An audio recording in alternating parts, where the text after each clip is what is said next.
بەخوا من پێویستم بە حەبێکی ئیلتیهابی بەقوەتەیە. ئەم هەڵامەتە ڕێک کوشتمی.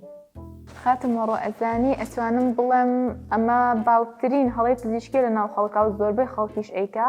بۆ هەڵەیە دکتۆرە بەڕای من کاریگەری هەیە، هەر جارە ئەم هەڵامەتم تووشە بێ و ئەم پەتایە ئەگرم ئەم حەبە بخۆم ڕێک چاکە بم. بەڵام زانست بیوڕایەکی تری هەیە، هەڵامەت و ئەنفلۆنزا هۆکارەکەیان ڤایرۆسە نەک بەکتریا. جە بەکتریاش هیچ کاریگەریەکی لەسەر ڤایرۆس نییە. ئەی مادام چۆن چاک ببمەوە؟ ئەمە ڕۆخان چاکبوونەوەت پەیوەندی بە سیستەمی بەرگری لەشی خۆتەوە هەیە نەک بۆ حەبەوە. یعنی وەکەوە وایە بڵێن کلیلی دەرگای ماڵەوەتان بۆ کردنەوەی دەرگای سیارە بەکاربهێنی. ئێ حەزمە هەرگیز ناکرێتەوە. کەوایە من بە هەڵە بەکارم هێناوە، ئەی زیانی چییە؟ زیانێکی زۆری هەیە. بەکارهێنانی ناپێویستی جێ بەکتریاکان واکە بەکتریاکان ڕزستانس پیا بکەن. یعنی بەرگری پیاکەن دژی بەکتریاکان و جاری داهاتوو کە تۆ بەڕاستی پێویست بەم جێ بەکتریایە بێ لەوانە هیچ کاریگەریەکی لەسەرت نەمێنێ. کەواتە بۆ هەڵامەت بیر لە جێ بەکتریا نەکەینەوە؟